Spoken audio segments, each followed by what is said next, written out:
Welcome to another episode of Whitetail Rendezvous, coming to you 6 days a week as we interview whitetail experts and hear their traditions and personal stories of the hunt. Learn more about the latest gear, discover proven tips, and the latest strategies so you can make your next hunt a success. Now, here's your host, Bruce Hutchin.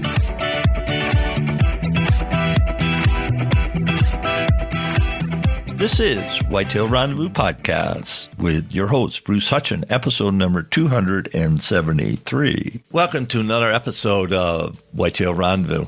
This is part 2 of Audrey Pfaffe, Pepin County, Marnock Whitetail Nutrition. And she's going to break down how she and Andrew hunt the rut.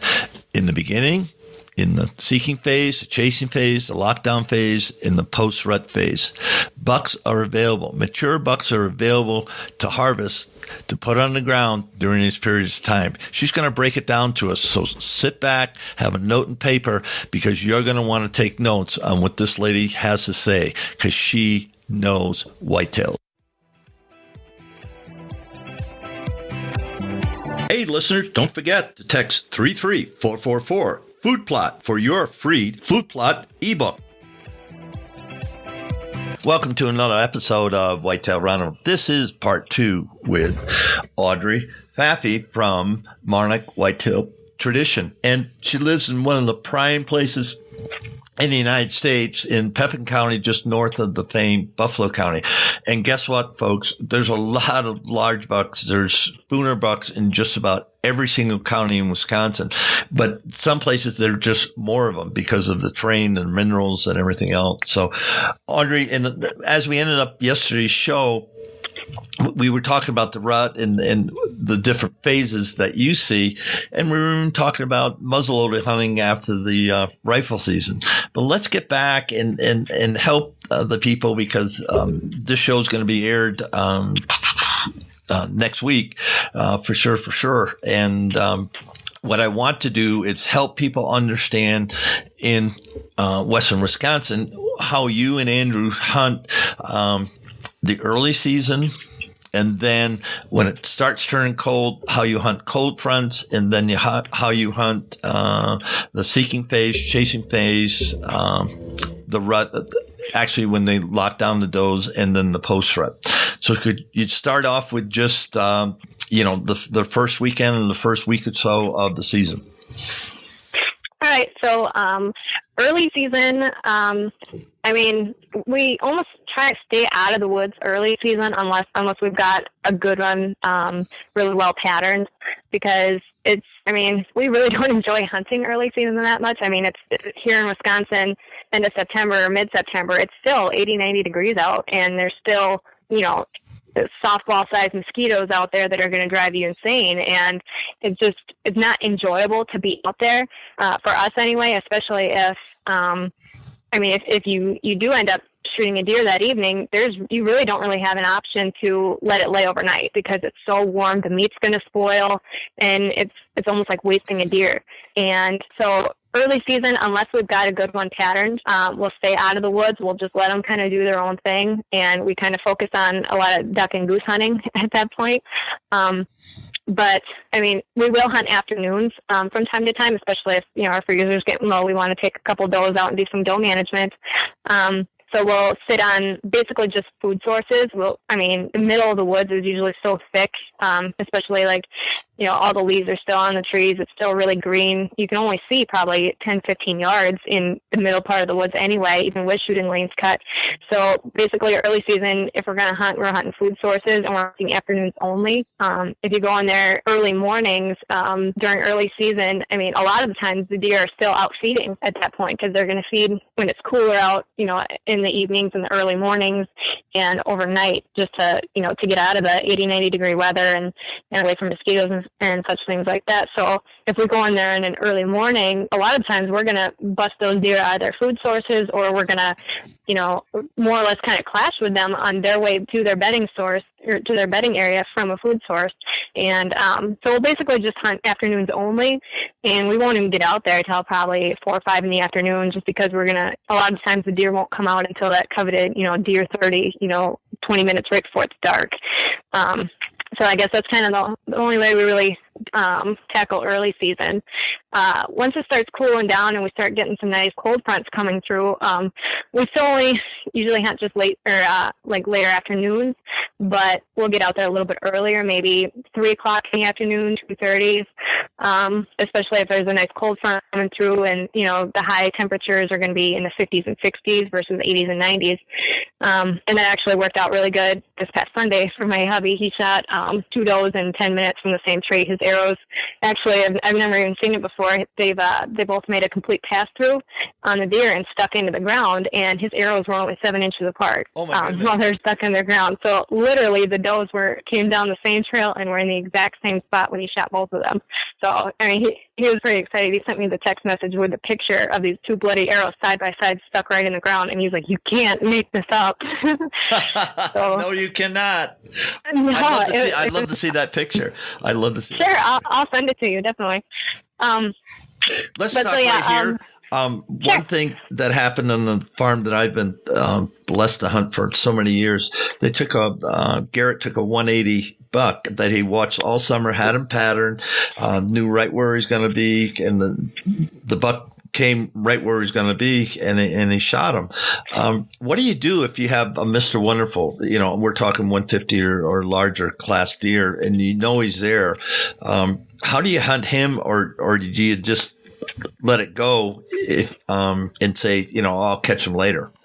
Well, no. I mean, if he's patterned and we've got a lot of trail camera pictures, and he's coming in consistently, 2 or 3 nights a week at roughly about the same time period, we're definitely going to get in there and try to get that deer.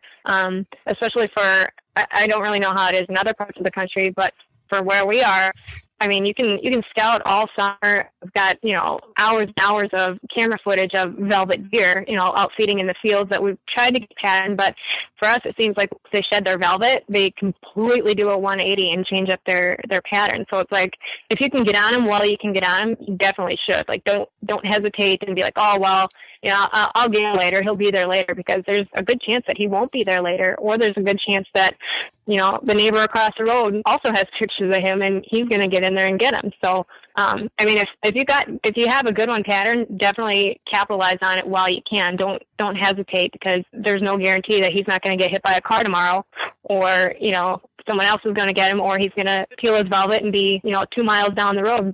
It's just, if you can get him, get them. I wouldn't hesitate. But for us, it seems like we've got them patterned, and then they peel their velvet, and then they split. So for us, it hasn't happened.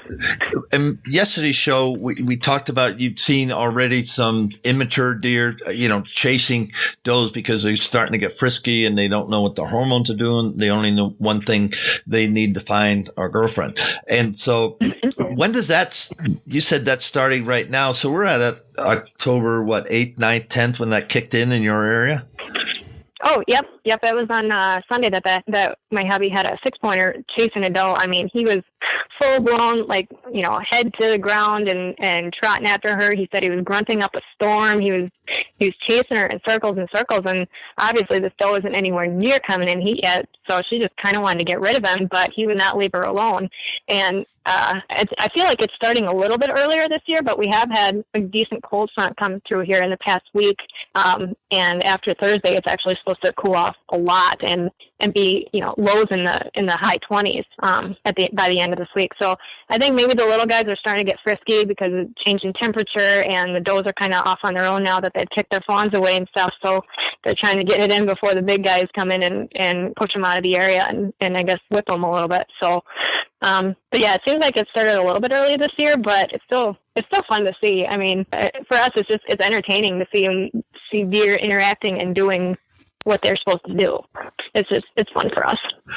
I agree with that. And one thing that I noticed, and I put up on the Rut Report, if you go to my Facebook page, Rut Report, I posted both there and Twitter. I watch the weather, and even though I live in Colorado, I just put Alma, Wisconsin, and I just see what the weather change is. And I knew that something was going to happen last weekend because of the differential. And you get a 20-degree differential in temperature. So 90 to 70, 70 to 50, 50 to 30, you get that large change.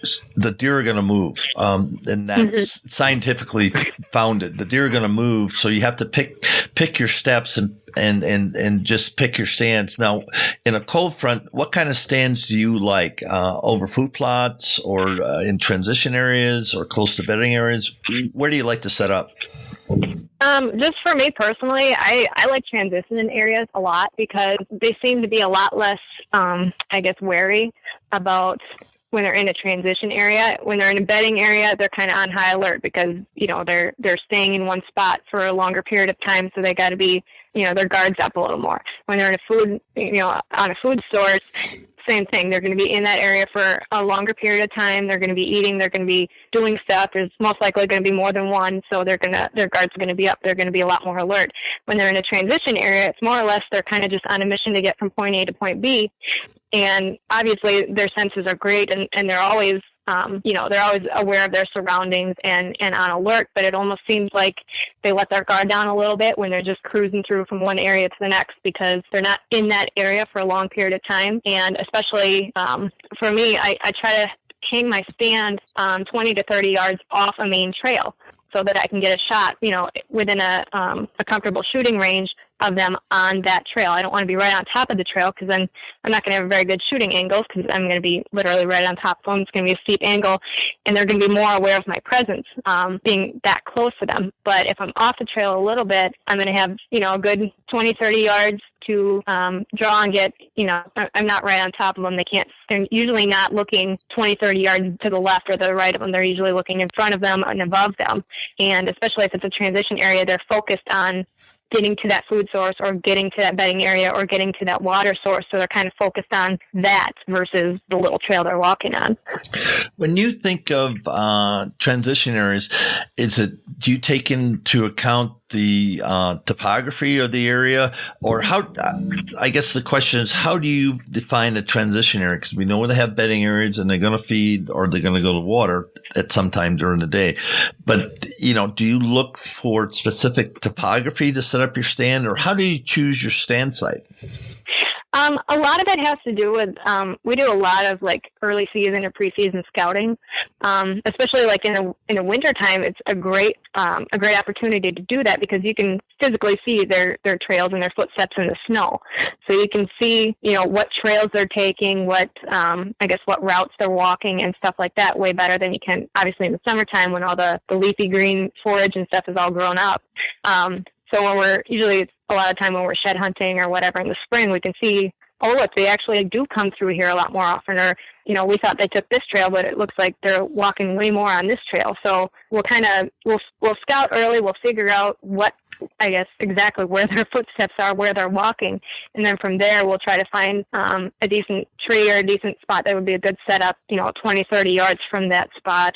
A lot of the time, especially like in the rut, we love hunting ridge tops. It just seems like they just run ridge tops a lot more than just being on flat ground, or they're usually down in valleys or they're up on ridge tops. That's what we found anyway. So I would much rather sit a ridge top right in the heart of the timber.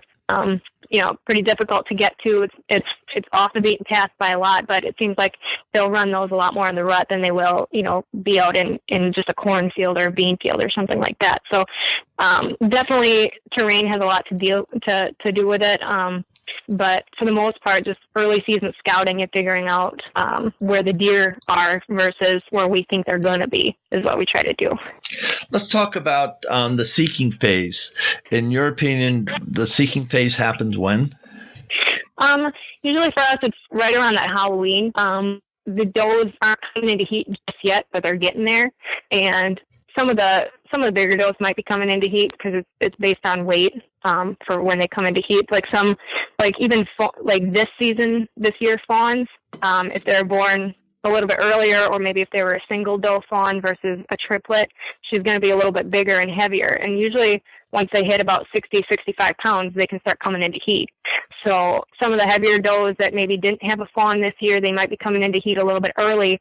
So usually right around that Halloween or just before Halloween is when we start to see a lot of chasing movement, a lot of seeking. And they usually don't come into heat, I guess, for us anyway, usually until, first week in November, maybe second week in November. So, and folks, that's a seeking phase. So what type of stands we want to be in during that time?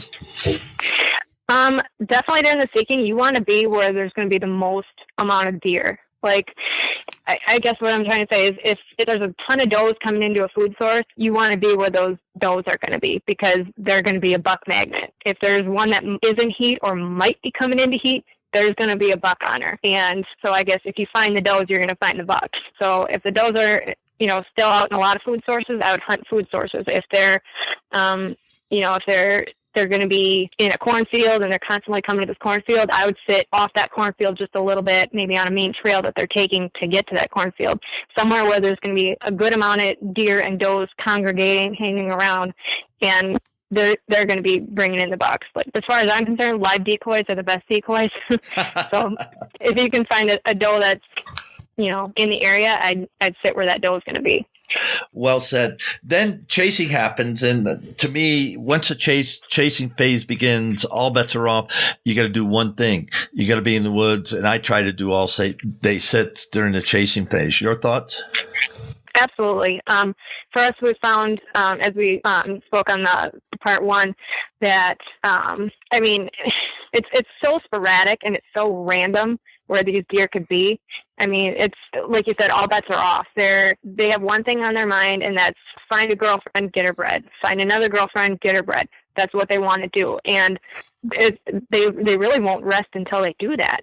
So it's no longer they're only coming out in the early mornings and the evenings to feed, and then they're going to bed during the day. They're chasing all the time, and you never know when that big one may be coming by chasing a doe. They're no longer just nocturnal. They're no longer just early morning and dusk. They're out and about at all times of the day, and the longer you're out there, the more hours you put in the tree stand, the better chance you're going to have an opportunity at a buck whenever she may be coming through. Let's talk about where your setups are during the chasing phase. Are there some sets that are better than others, or it really doesn't matter, just get in the woods? I think as long as you're in the woods, you're going to be all right, just because it is so random where they may or may not be coming from. But for us, we found that if you're in like some thick, brushy, almost like good hiding spots for the does that are trying to get away from the bucks, that's where I would be. We have a bunch of our good friends are actually loggers and own their own logging businesses. So they'll come through, an area and they'll log it, and there'll be a lot of big treetops. It'll be really thick and brushy, and that's where those does want to go because they've been getting chased and basically beat around and exhausted by these bucks, and they're not ready to stand and be bred yet. So they want to get away from them, and they want to hide, and they want to just lay down and rest. And so if we can get to a spot where we think it's thick and overgrown and brushy, and if there's a lot of good hiding spots, we'll try to be there or just a little bit off of that, because, you kind of got to feel bad for the does at that point because they're not ready to get bred, but they've been getting chased by every single buck in the county, and it seems like once they can shake one buck and kind of hide from him, there's another one popping up ready to take his place. So they're exhausted, and they kind of just want to hide and lay low. So we're going to go and sit in these areas that they're not bedding areas, but they're almost like good hiding spots where these does can kind of just catch a breather for a minute and get away from these bucks and try to shake them. And Audrey just said something important. It's not the traditional bedding areas, because you can identify them on your land pretty easily. But what I found is islands, and I can remember one year there were like 3 or 4 does out in this fairly large cornfield, but it was a dip and there were some rocks and other stuff, so they couldn't farm it, and they let the trees grow up and brushy, and there was a few does just all in there, just trying to get their breath, and you could see them, and it's very interesting to look for those, I call them islands, safety islands or security islands or hiding islands. And it could be in the timber, as Audrey said, where they've done some logging, but they clean it off pretty good, but there's still some treetops that created, we're not even talking 100 by or 200 by 200 square feet, just little tiny places where does just go, I need a break. I'm tired. Mm-hmm. How do you think that sounds? Yeah, exactly. You hit the nail on the head. And it's kind of cool just to be in those areas, because even if while you're sitting there and hunting, there's no deer around you at all, there could have been an hour before you got there, and that doe could have peed in that area right before you got there. And now you're going to have 2-3 bucks coming through and checking these areas where they know the does do hang out. Just because there's not one there doesn't mean there wasn't one a little bit ago. And these bucks are still going to come through and be checking these hot spots where they think these does are or where they think the does were. And it's still a good idea to be in those areas, because you never know when one's going to be coming through seeking a doe that was there. Let's talk about the lockdown, or when actually the mature bucks, the big guys, found 1 or 2 does. They're in wherever, hiding. I've seen them in the middle of just CRP lands, middle of cornfields. They just basically, the does are laying down, and they're not 15 yards from them, 10 yards from them. Mm-hmm.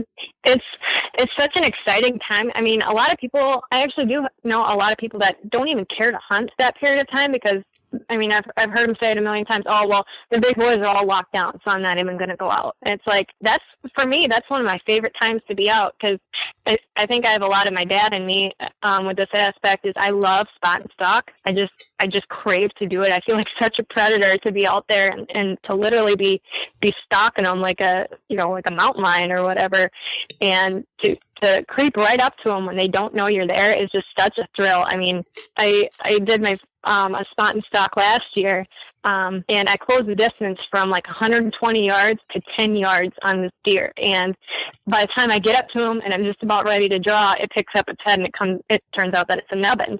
So obviously I didn't shoot it. If it would have been a doe, she would have been in deep trouble. But just that alone, just knowing I did that, that was such a thrill for me. So during the lockdown period, if you've got the land to do it on, if you got the amount of property that you're, that you can do a spot and stalk or glass form and then try to close the distance, that's such a good time to do it, because that doe is not going anywhere. She's tired and she's laying down and she's just done. And that buck is not going to leave her side, because he's kind of claimed her, but he will get up and chase off the little boys that want to come and check her out too, because she's reeking of estrogen and estrus at this point. So any buck within 2 miles is going to know that and is going to try to come check her out. But if that big mature buck is there with her, he'll get up and chase off little bucks all day, but then he'll circle right back and lay down next to her. So as long as she's not moving, he's not really moving either. And it's a great opportunity to try to close the distance and just wait for him to stand up, basically.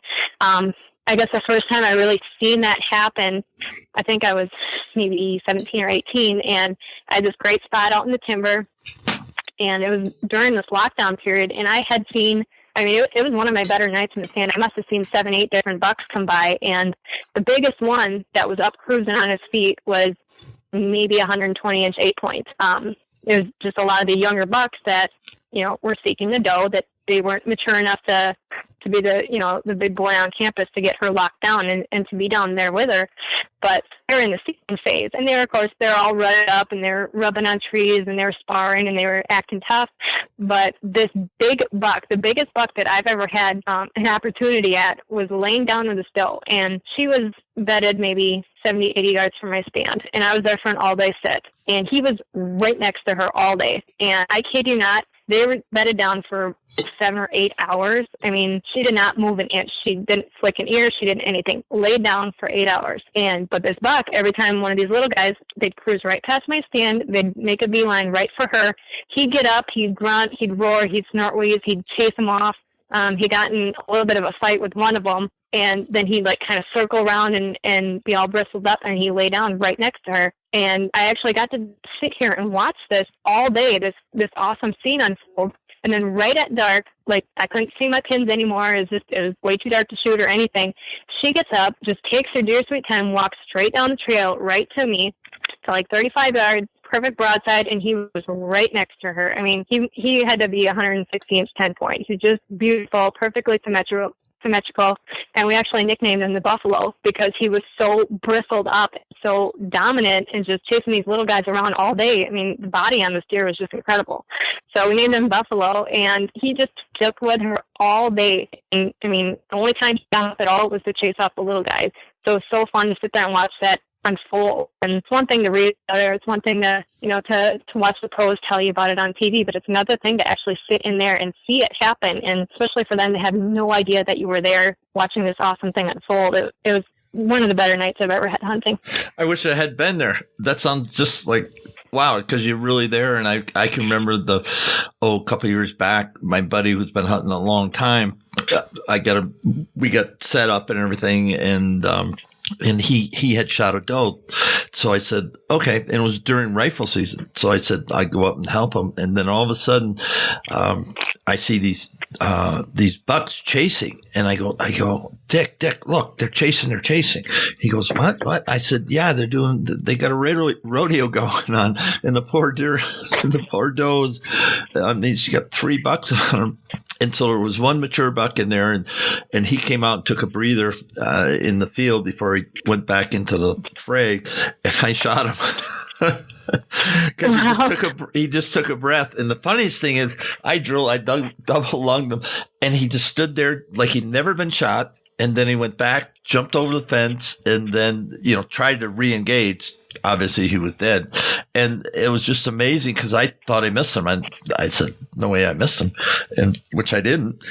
But I've never seen a deer. He just took the shot and just didn't flinch or anything, and then walked back, jumped over the fence, and went another 100 yards before he just dumped. And it's so exciting, folks. And if you haven't seen it, just like Audrey said, she sat there all day and had this wildlife scene in front of her that you couldn't, you know, even if you video it, nobody'd believe you. Yeah, they would. But I mean, just the experience. And that's what hunting's about. It's not about the kill, the harvest. It's about being out there. Your thoughts on just being out there, Audrey? That's all it really comes down to for me. I mean, yeah, shooting a deer is great, and having the thrill of it, and, you know, bringing it home and celebrating with your friends and family, and talking about the hunt, reminiscing. That's all well and good, but that's not really what that's not what it's about. I mean, like I said before, my best day of hunting, I didn't even pick up my bow and, you know, put my release on there or anticipate getting a shot. My best day of hunting was just being out there and being surrounded by all the action and actually watching nature unfold the way it would when there's absolutely no human disruption at all. I mean, slipping in there and they're just acting like deer. They're doing their normal thing that they would do that most people don't ever get to see. It's almost like, well, I just actually watched an interview with Chris Pratt. He's an actor, but he's also an avid hunter, and he was saying that, you know, if a tree falls in the woods, does it make a sound if no one's there to hear it? He's like, you'd be there to hear it, because to nature, you're not there, because nobody knows you're there. The animals don't know you're there. Nature does not know that you slipped in there and are sitting there so quiet, and it's just unfolding around you the way it would even if you weren't there to see it, but you are there to see it. Well, you put a lot of good information out there, and guide.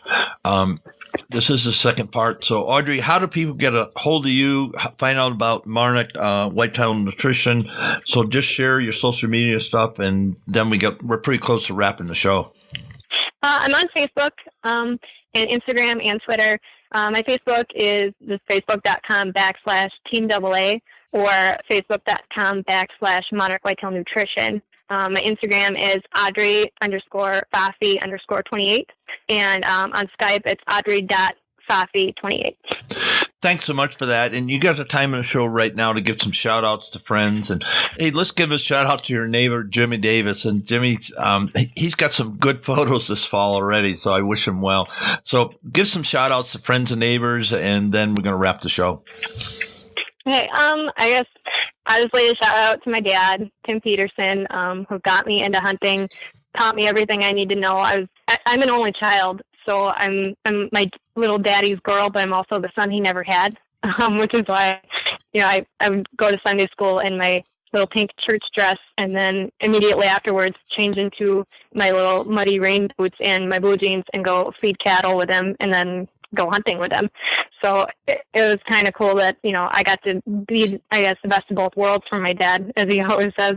And so, hi, Dad. Thanks, Dad. Shout out to my hubby for helping me continue this hunting journey. I mean, I'd hunt even if my husband didn't hunt, but the fact that we get to do it together and hunt together and have strategies and game plans together is just awesome. Especially, I get to share my life with this man, and now I get to share my ultimate passion in life with him as well. So, hey, Andrew, love you.